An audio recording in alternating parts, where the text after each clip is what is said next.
Can't remember who's introing. I'll do it.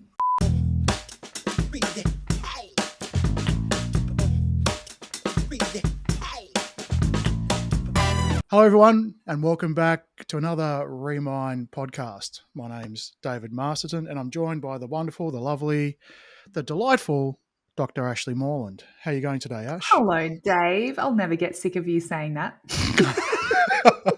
Well, it's like literally strokes my ego every time, which is perfect because we're going to be talking about ego today. Oh, segue. Smooth. Segue. I know. Keep on going. That was great. 59 episodes in. We're getting there. Absolutely. That's right. Oh, dear. So today we're talking about the battle between ego and our intuition, our soul, our spirit, we'll say elevated consciousness, whatever you want to call it. It's that thing that you sort of, when you sit there in complete calm, it's mostly in control versus that thing that just fires up when you're triggered, or even it just fires up as that sort of innate response that we have as humans. All of us have it. And so totally how we balance it out, how we are mindful of it, or how we can observe it, let's just dive into it. So this really comes up for me. I don't know if you're familiar with the concept of the fruits of the spirit. And it's a biblical concept, but the fruits of the spirit are things like love and peace and joy and patience and kindness and all these beautiful things. Lovely. One of the fruits of the spirit, I've done lots of work around love. I've done lots of work around patience, still a work in progress. Yep. One that I wouldn't say avoided. It's not been a conscious avoidance, but probably the one that I've felt the most distant from is self-control. And interesting. It's been a fascinating one because when I think about the meaning that I assign to self-control, I imagine like really wanting something and choosing not to have it. But there might still be a sense of a struggle, like an inner struggle, right? Where you really want it, but you know you don't want it, and so you choose not to have it.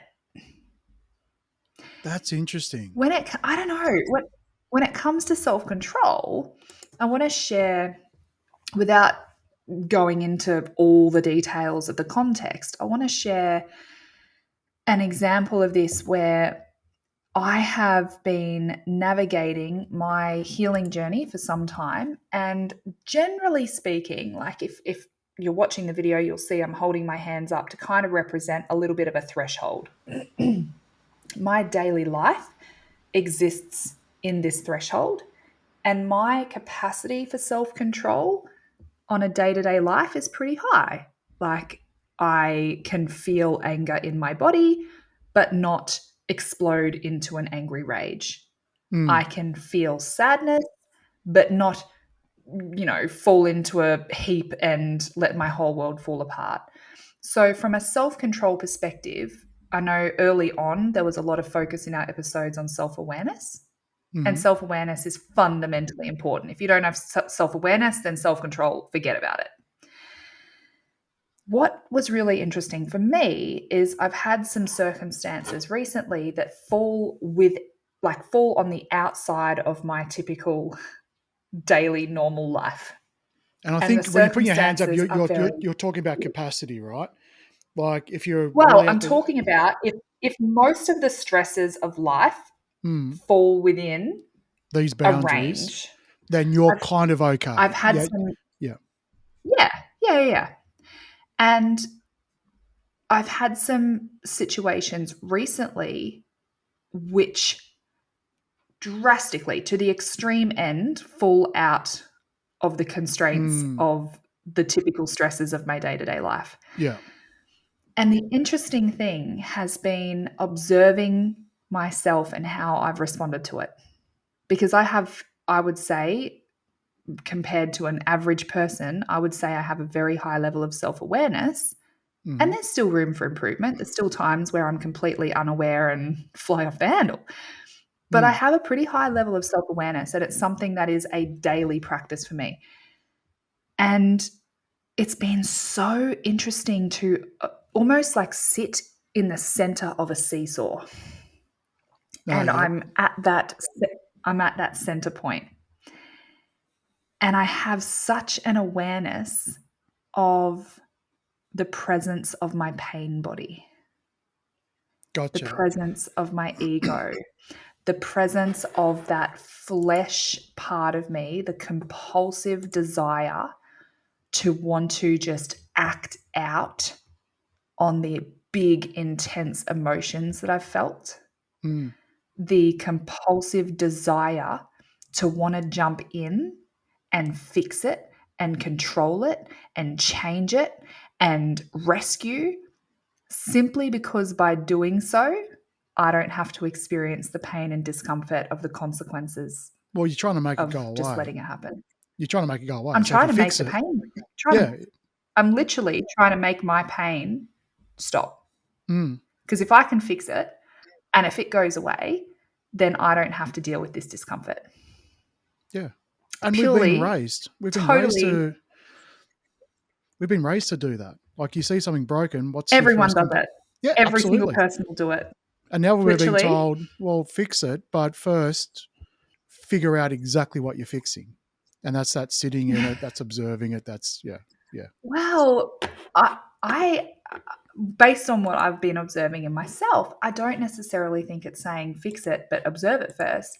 What I'm finding is that sitting in the middle part of that seesaw, I'm observing these flesh compulsions. The compulsions, when I say the compulsions of my flesh, what I mean is like that real pain body, egoic, the part of me that doesn't want to feel the pain, that doesn't want to feel helpless and hopeless and all that stuff.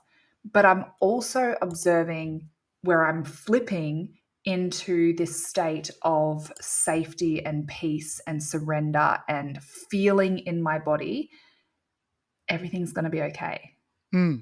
Everything's going to be okay. And the most interesting thing about all of this is that I feel like it is shining the spotlight on self-control. It's shining a spotlight on going, okay, so you've got great awareness of both sides of this seesaw. What are you going to do about it? What are you going to do? Absolutely. Oh, it's not easy. It's not easy. It wouldn't be. And I think I've said it, we've said it. There's when you're at the start versus in the middle versus I don't know what the end looks like, whether I ever do or not, it's probably debatable. But when you're at the start of these things, before you get the awareness, there is a level of fake it till you make it or believe it, right? Or you're constantly having to hone in on your self-control to create the awareness. So at the very start of the healing process. So I would say when you look at it and sort of say you haven't really touched self-control, I think it's happened naturally. You don't just start the healing Yes. process When I without say that. I haven't touched it, it's totally. When I say I haven't touched it, it's not so much that I haven't touched it. It's just probably the one of the fruits of the spirit that I haven't turned towards and Like focused on, consciously let's say. focused on. Whereas Yeah.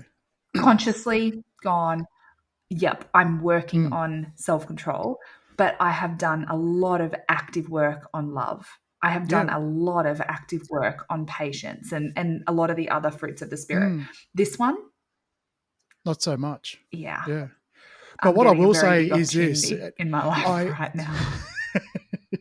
when you're talking about it, and it sort of got like this sort of self control versus self awareness, the thought popped into my mind that it starts off with self control, and as self awareness creeps in, self control is allowed to drop because when you're controlling something, you're trying to control an urge within you, and as your awareness levels creep up, the urges kind of come down a little bit, but it never stops them from going away Mm. completely. And so when you're Isn't sort of that talking interesting? about, Because I see it, you said the opposite way.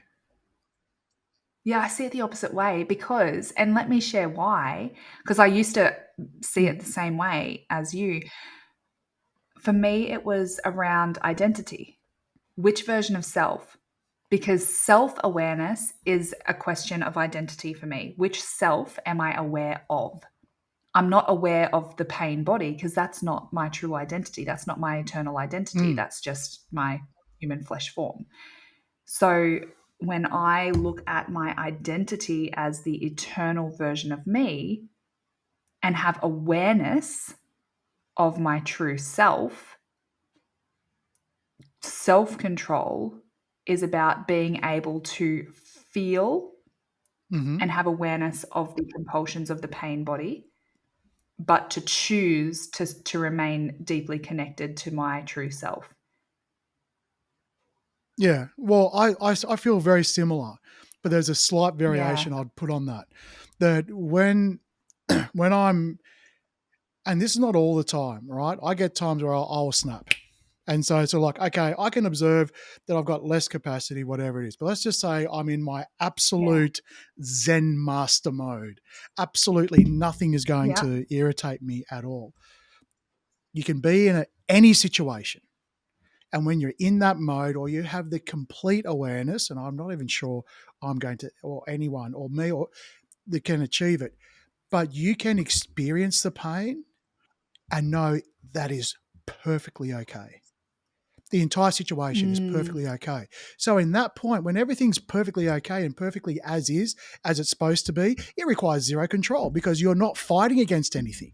You're not rubbing up against anything because it's exactly where you're supposed to be. It's exactly how it's supposed to happen. And that thing is there.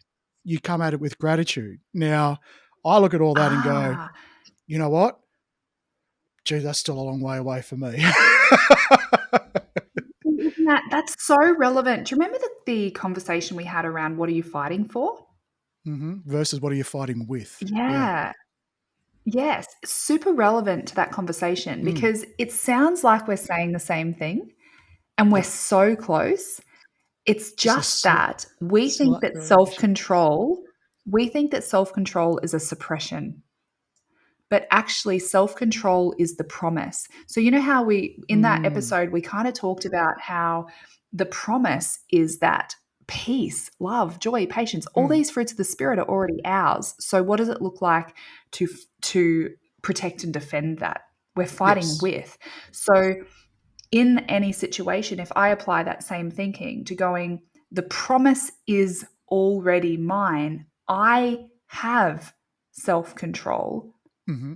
And how can I, so all that means is how can I remain true and grounded in my true essence and state of self, that spirit being, which has all of these fruits that come with it, self control being one of them. How can Mm. I be present in my true, authentic self and observe the compulsions and the emotions and the pain Mm. and the intensity coming up in my flesh body and not respond, like not react from that place, not flip Mm. into it.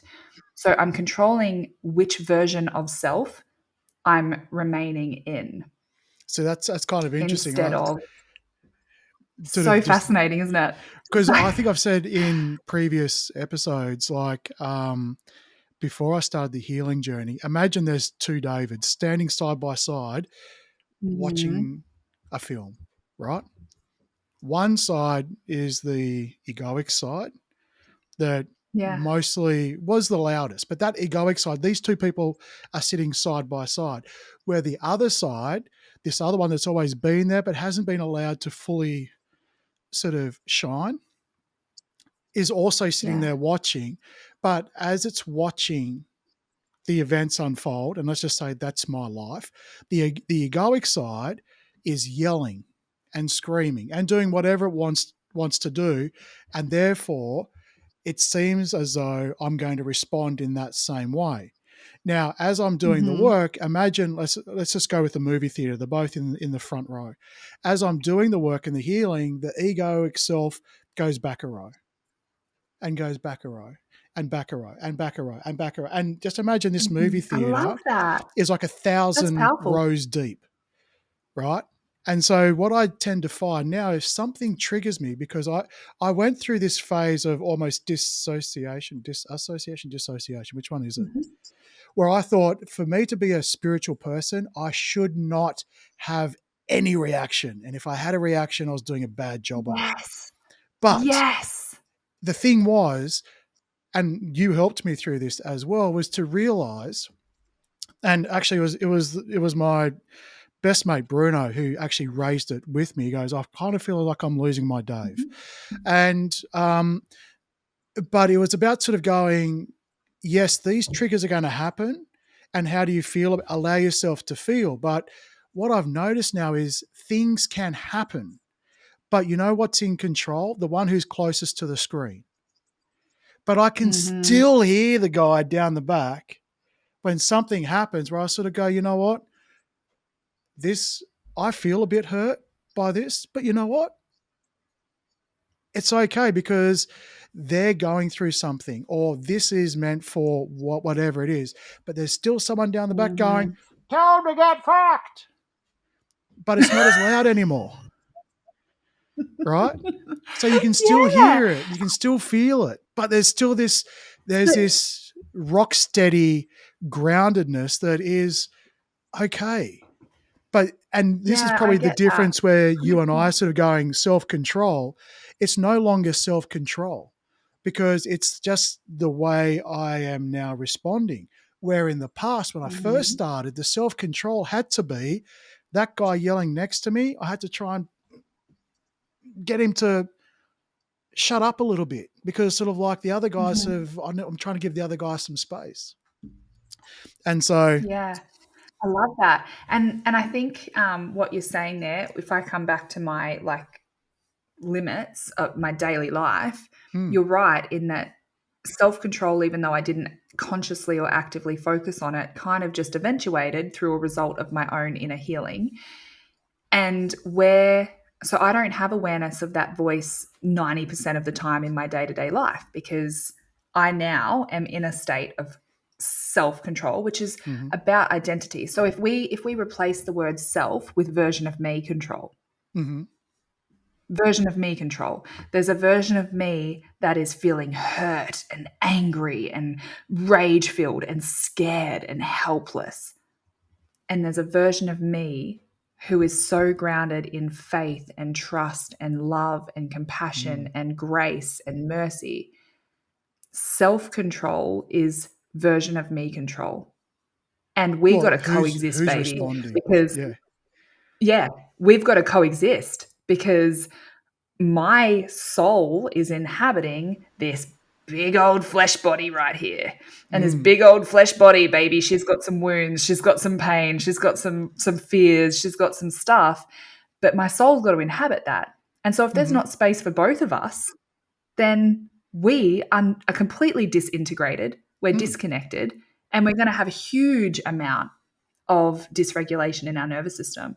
So when I replace the word self control with version of me control, it's which version of me is in control right now. Well, And who's in? Yeah, can like I who's in charge? feel, Yeah. yeah, can I feel, is there space for, even because like the day to day life stuff, that might reach a 3 out of 10. The Mm, stuff that I'm dealing with right now is at a 13 out of 10. mm, And so when I sit with this concept of self control, is there space for the 13 out of 10 flesh body pain, intensity of the screaming and the fighting and the emotion, and the version of me that can be deeply grounded in knowing that everything's okay and in my faith it's all going to work out and I am so divinely supported and that, like, mm. and then which one do I choose to respond to? Because if I can remain grounded in that version of me, the compulsions will still come. The voice will still Absolutely. scream, Mm, especially when that extreme end of the spectrum stuff comes up.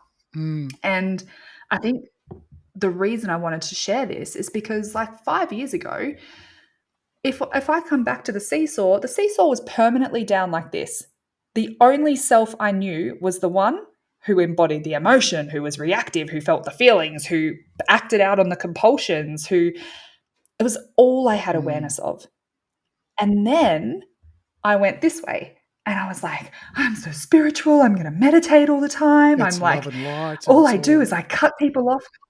Yeah. rainbows and Anyone Skittles. who Yep. tries, and I'd get Mm. protective and defensive over that. Anyone who tries to come and tip me back this way, I'm cutting them off. I'm not having anything to do with them. You get out of my life. I'm protecting my peace at all costs. And if you come near my peace, I'm going to cut you. Well, guess what? That is not healthy. There's not space for both versions of self there. And so if I've looked at it, the thing that has struck me the most in what I've been navigating recently is that even though it is extreme and even though it sits on such an outer edge of the limits of what I navigate, the stresses that I navigate in my day-to-day life, I can feel myself in the center of the seesaw.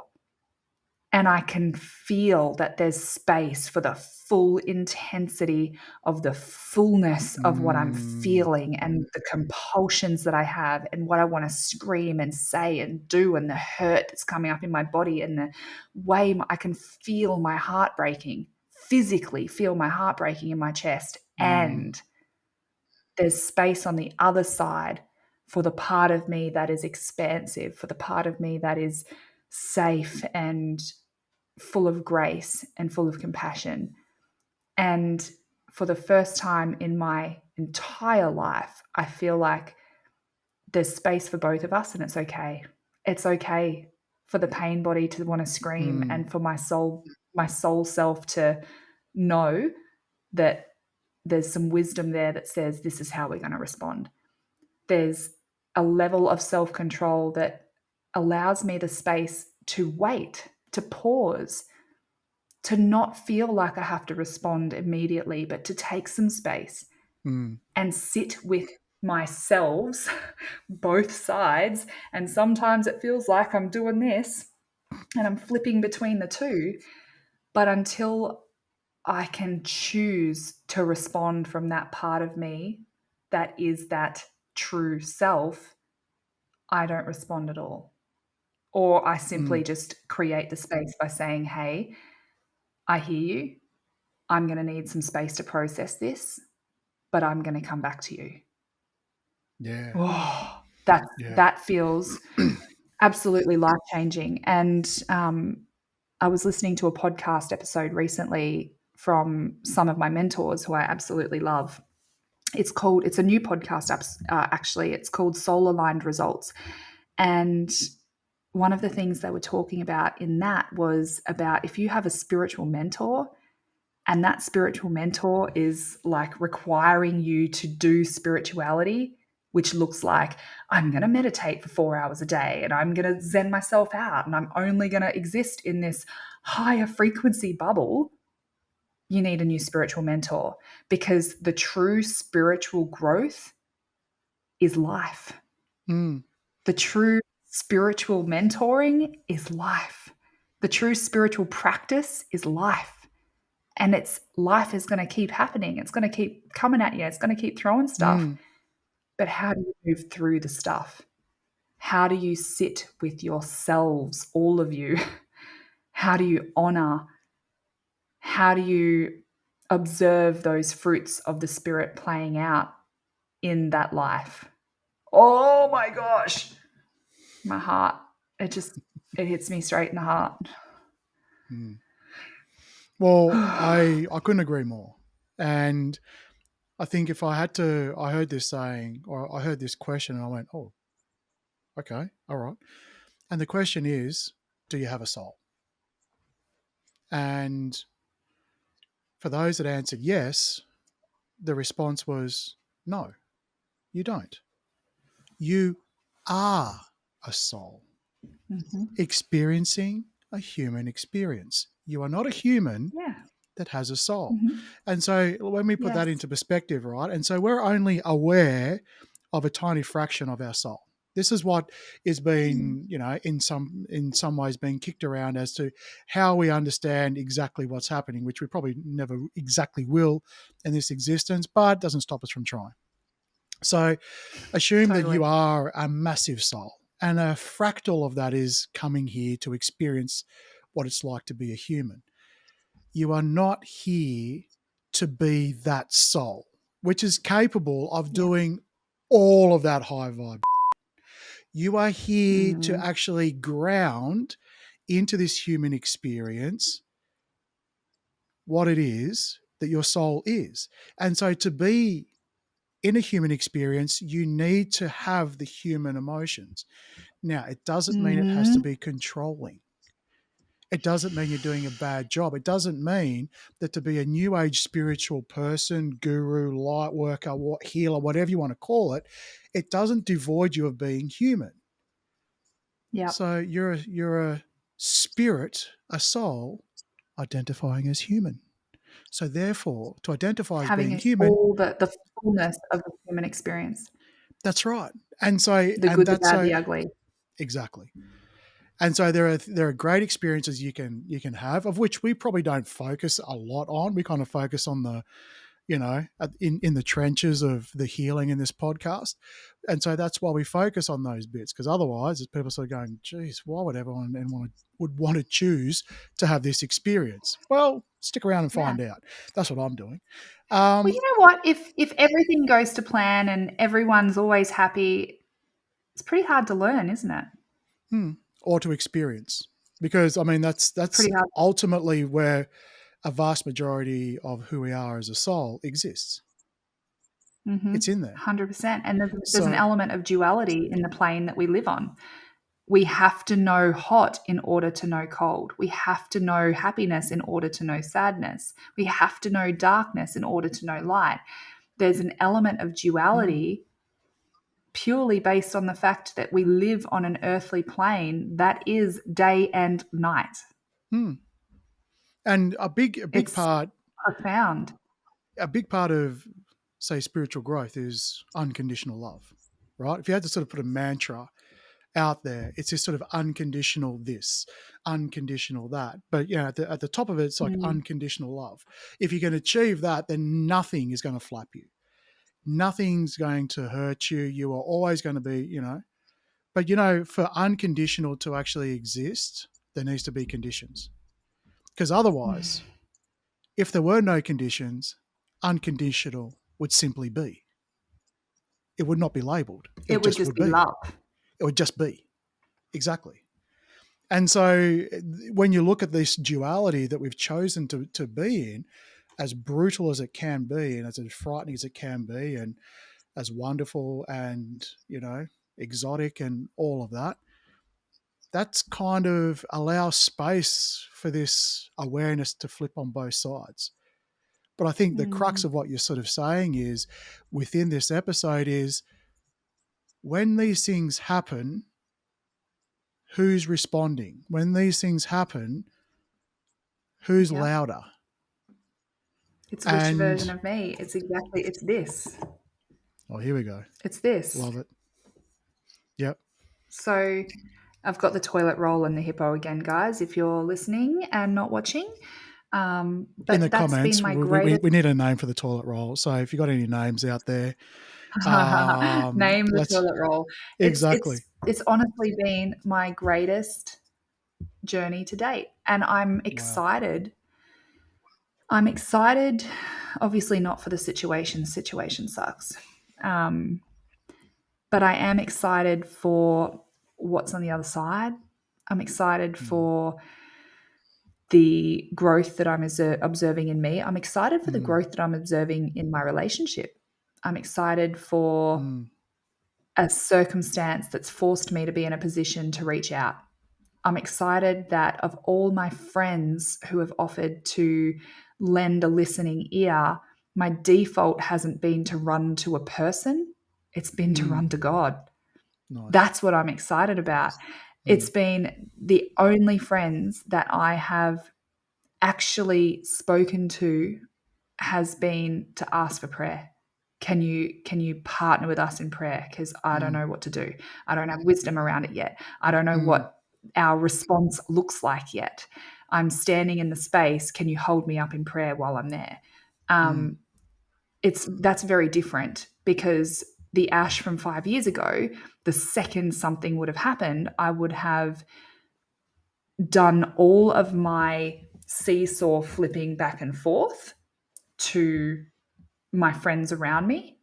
And I would have, because I was so embodied in the version of me that was pain body, I was relying on everyone else around me to be the voice of reason of my soul, because I couldn't access that myself. And so the really cool thing has been, I haven't needed to get on with all my friends and rant and vent and process out loud and do all that stuff, because I actually don't need them to carry it. And I actually don't need them to tell me what to think or feel. I don't need them to tell me everything's going to be okay. I haven't needed that. But have I sat in my car and screamed and cried? You bet. Have I sat on my bed and had a rant? I literally, not even to anyone, but I literally just last night sat on my bed and cried, and out of my mouth came, I shouldn't have to reply to that. I shouldn't have to. But that was me being able to sit on that seesaw. I didn't need for someone else to say, you don't have to reply. I just needed to be heard in, I don't want to have to do that. This sucks. This is crap. I don't want to have to deal with it, you know? And that has been such a, I mean, it's something that people talk about, but I didn't get it. And I hadn't had an experience big enough in my life to not need to sit and rant and vent and process out loud to a friend, simply because there was nothing stopping me from sitting and ranting and processing out loud, because the soul version of me was able to witness me in that anyway.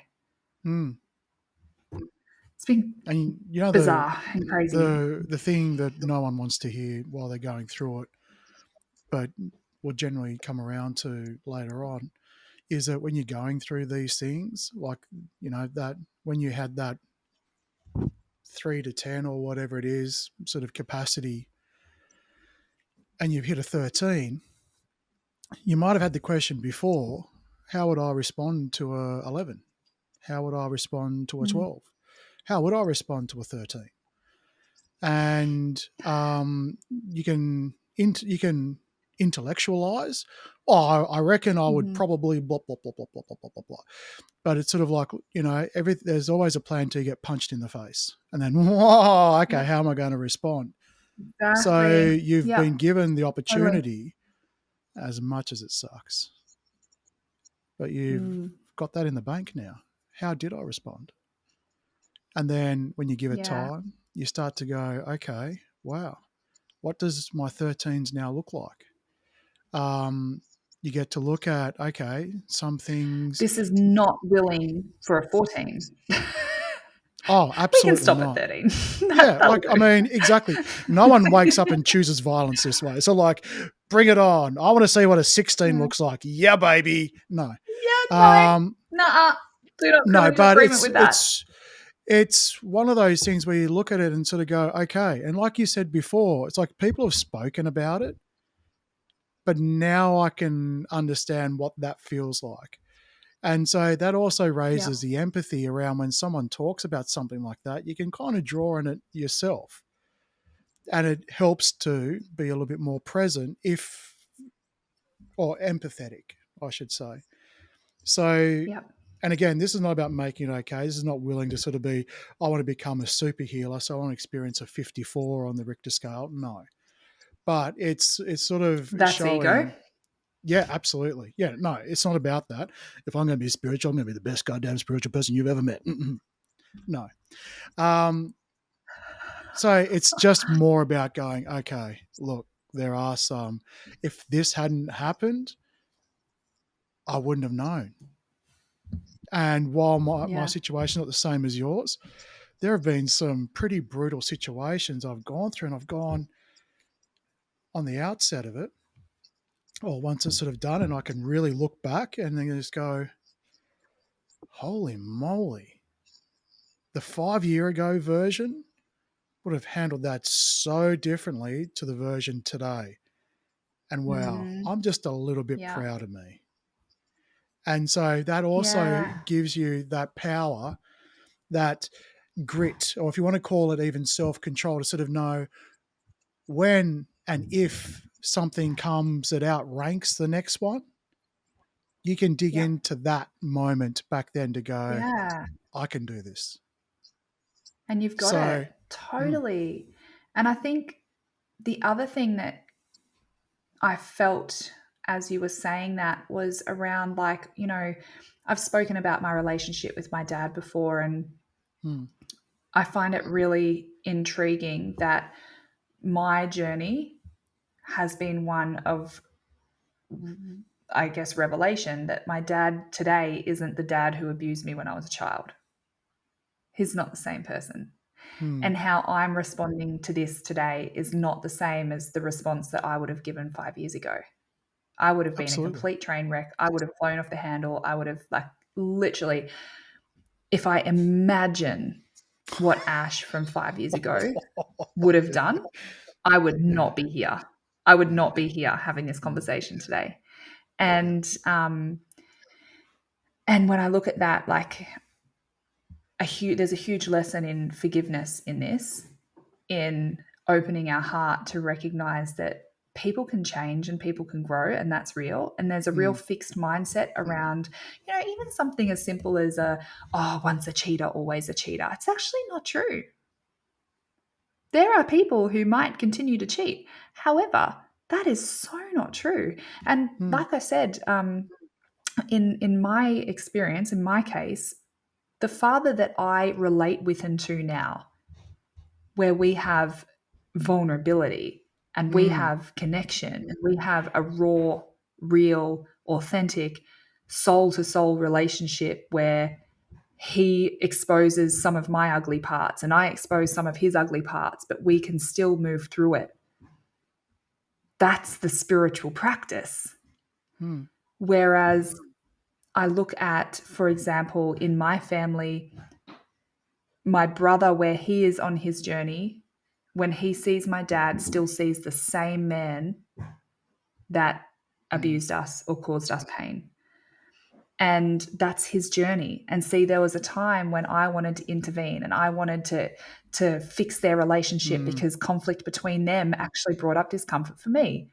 yeah, Again, my pain body is going, oh, it's really uncomfortable for me that they have this conflict and that they're not close, and I want to fix that.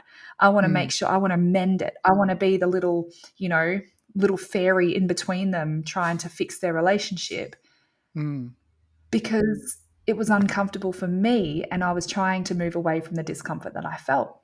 And mm, now I can sit back and go, okay, when I'm coming from inside out, I can see his pain is seeing his pain and his pain is seeing his pain, but I've mm, resolved our pain and I can experience this differently now. mm. That's the evolution, the And you've evolution given your of brother self. space to come to whatever decision he wants to, and you're okay with it. It Totally. actually doesn't And require how self he feels control is anymore. It's actually that, okay. yeah, exactly. No. It's And there's just no one of those things. judgment, and it doesn't make Mm, anything wrong. It just is. no. It's an acknowledgement of what is, Yep. and that what is actually okay because it's his journey, and that's breaking away from that codependence. So, Mm, pain body, 100% pain body, fully codependent, because mm, the only way that I can be okay is for everyone and everything around me to be okay. And as soon as yep. something out of my control is not okay, guess what? I've Pain got a body reason. wakes up and says, you need to make it Yeah. okay or else. And And I'm not okay that, because of that thing out there. yeah, It's yeah. all, Instead of going, what is that thing out there bringing up for me that I mm, can heal and move through so that I can elevate? That's the difference. It literally is. Instead of the outside in, it's inside out. It's well, you're going, either okay, influenced this, from the this outside in, resides in me. Yeah, you either all your influence is external or all your influence is internal. They're the two, we'll say, extremes of Ends the of the spectrum. spectrum. Yeah. And so you generally, well, especially our generation and generations before us, have had they've been on the far end of the spectrum where it's all external. And so, and the needle's moving towards the other way. And so when you get your validation and your sense of self and your groundedness from inside, it doesn't matter what happens outside. You can still feel it. You can Yeah. still have that little person at the back, Yeah. yelling expletives. But Yeah. overall, there's that sense of, and that takes the healing journey to get further and further into that mode. But I don't know, but I don't expect while we are living this experience, we will ever fully get rid of that, because that is part of the human experience. I completely agree with you. I completely agree with you. And you just have to look around at the state of the world to go, you know what? Our problems are not really big problems. There's so many big problems out there. And the bigger our problems get, well, then the greater our opportunity for healing and growth to be able to navigate them. That's really cool. I love it. And I hope that our listeners feel encouraged by this. I hope that wherever they are on their journey, I'm going to speak directly to you, listeners. Wherever you are on your journey, stop making it wrong. Wherever you are on your journey, know that you're exactly where you need to be. You're experiencing the exact things that you need to experience in order for you to grow, in order for you to evolve, in order for you to heal. Without the experiences that you're having, it's never going to point to the areas of your life where you need to set a boundary, where you need to make a different choice, where you need to resolve some hurt in your heart. It's not going to happen. The experiences that you're going through are happening for you to respond to. So, what I want you to take away from this episode is just to take stock, just to sit and pause for a moment and take stock and go, if I were to choose my response, how would I respond differently? And you might do that over things in the past. You might practice doing that in the moment. Start with really small things and work your way up. But that, my friends, is the spiritual practice. That is it. It's not, you're not going to grow in life in your meditation room. It might help you, it might support you, it might be a tool, but you grow in life by doing life and learning to grow and do better. Agreed. Well said. Well said. Well, on next week's program, we'll talk about something else. We hope you'll join us. So absolutely. Give us some feedback, give us some love, tell the algorithm that we're doing great work. We've been so blessed with some beautiful messages from our listeners lately, some known to us, some complete strangers on the other side of the world. And it is so heartwarming to know that what we are sharing and how we're showing up, and even just sharing our own lived experiences and how we're navigating them, that it's inspiring and making a difference to you guys. So share it. Share what we're doing, invite other people to listen. It might be a single episode, it might be the whole channel, but know that you're partnering with us to make a difference in the world when you do. Yeah, we're doing it together, 100%. Till next week, bye-bye. Alrighty.